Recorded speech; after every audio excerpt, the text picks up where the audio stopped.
Learn the simple economic formula that works for everybody, and I can give it to you in just a couple of sentences. A simple economic formula. Kids can understand it. Anybody can understand it. Anybody that wants to get paid. Here's the language for your notes. We get paid for bringing value to the marketplace. That's as simple as you can put economics. Anybody that wants to get paid. You get paid for bringing value to the marketplace. The marketplace is the people. Now, the value we bring is one part of it, a product or a service, but here's the other part, the value you become. So just off to the side, put the value is two parts. The value you bring, like a product. If you manufactured it, you might keep improving the product. If someone else manufactured it and you're out selling it, they probably keep improving the product. But this is the one you have to work on yourself. The value you become, like an entrepreneur, a leader, a teacher, supervisor, manager. What you become also pays much more than what you bring. Once I understood that, then here's what my mentor said. Go to work on yourself harder than you work on your job. If you work hard on your job, you can make a living. Then, he said, if you work hard on yourself, you could make a fortune. So I worked hard on my job and made a living, but I learned, starting with those extra hours per week, learning these extra skills, I started working on myself. And here's a philosophical phrase everybody should take home. Here it is. Success is something you attract by becoming an attractive person. Success is not something you pursue. It's what you attract by becoming attractive. By becoming attractive to the marketplace. What would do that? Multiple skills, multiple languages, and then some of the things I'm going to talk about the rest of the seminar. So, now what else would help you to be attractive to the marketplace besides more than one skill and more than one languages? I've divided it into five simple, basic fundamentals of ideas to ponder and think about that will increase your value to the marketplace. Could perhaps, like it did for me, multiply your income by 2, and then multiply it by 3, and then multiply your income by 4, and then by 5. And once you get there, it's not that difficult to multiply it by 10, because all you have to do is make sure you become more valuable and more valuable and more valuable. You don't have to work on the economy, because here's the first note. Each person's income is determined primarily by their philosophy, not by the economy. Once I understood that, then I said, well, I don't have to go to work on the economy. And the answer was no. You only have to go to work on yourself to make yourself more valuable. So now here's 5 things I want to share with you. And the first one is your personal philosophy. What could get you more prepared and ready for cashing in on the opportunity of the 21st century? And here's the first one, personal philosophy. Your personal philosophy is like a guidance system that helps you make decisions what to do, what not to do. From the information you get and what you learn and what you know, we decide. Maybe your philosophy would have been 5 years ago never to attend seminars like this. You just didn't go. Now 5 years later, here you are. Something happened along the way to change your mindset, saying, hey, for the money and the time, if I just get one good idea and walk away, it certainly is worth the money and the time. So now that little amendment in your philosophy, you now say, I'm going to regularly go, because it doesn't take but a few ideas to make a great difference in your income, personal life, social life, and all the rest. So now you know that's valuable. A change of mind, a change of idea. So that's what personal philosophy is all about.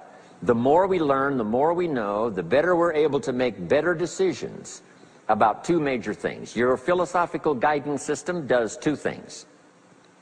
For your notes, number one, helps you to see the dangers on one side, so you can avoid those. But here's what else your guidance system does. Personal philosophy helps you to see the opportunities on the other side, so that you can expand those, maximize those. And here's what that's called. The game of life is to minimize the dangers and maximize the opportunities. And the more we know and the more we learn, the more experience we gather in sessions like this, from the sermon on Sunday morning to the books we read and all the rest, helps us to keep continually adjusting our philosophical guidance system so that we minimize more dangers, maximize more opportunities. That's really the game of life. I couldn't put it much more simply. So number one, we're affected by what we know.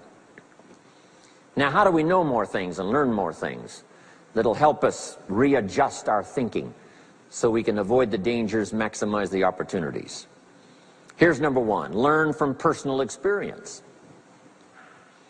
One way to learn to do something right is what? First do it wrong, right? Mess up, and then you say, wow, that was costly. I'm never going to do that again. So one way to learn to do it right, first do it wrong.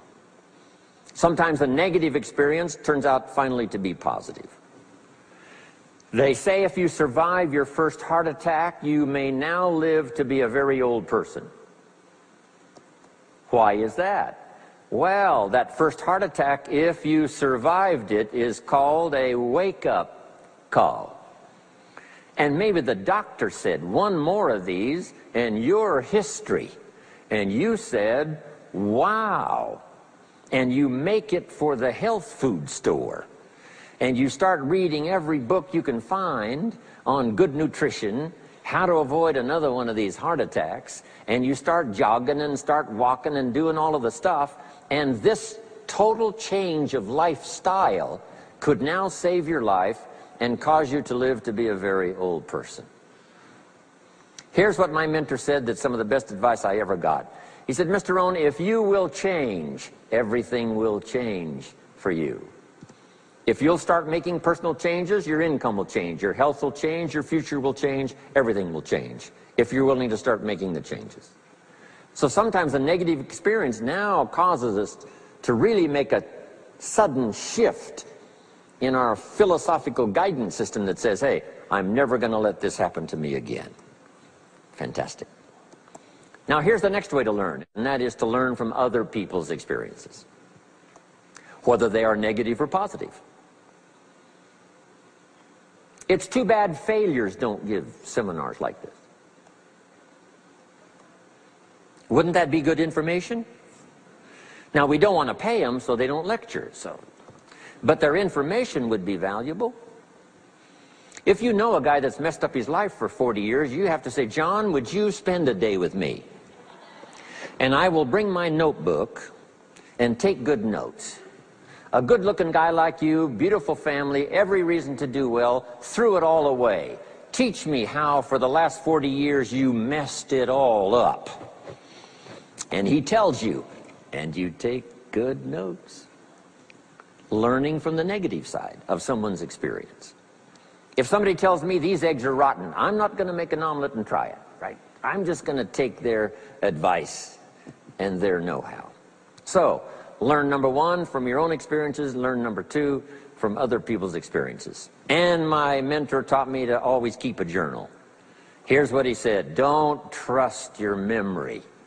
If you want to live a dynamic life, multiplying your income, multiplying your future, be a good student. If a good idea comes your way, write it down, then ponder it, then perhaps go do it. Okay.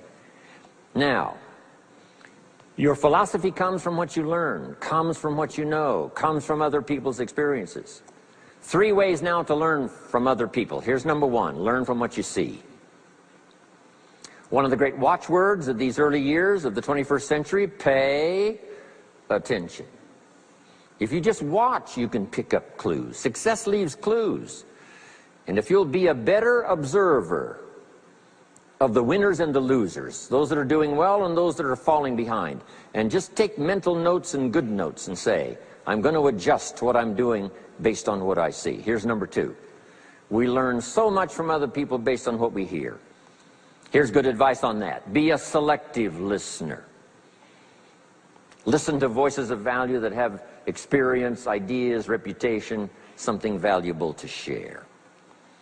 Now here's number 3. Read all the books. Now there's millions of books, so you can't read all the books. But make this note.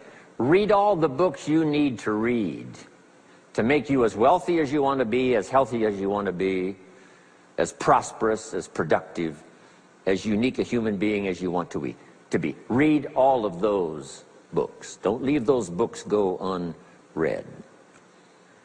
My mentor got me started on my library when I was 25. I got one of the best. If you saw my library, you would be impressed. I haven't read everything in it, but I feel smarter just walking in it, right? My library. I was smart enough to buy it all. Now I got to be smart enough to read it all. Now jot this down. When you do read, you have to sort through what you read and decide which is valuable to try. That's part of the process of learning. Gathering information and sorting through it. One, the information that would apply to you, and what you think would be valuable based on your current philosophical opinion. So read all the books.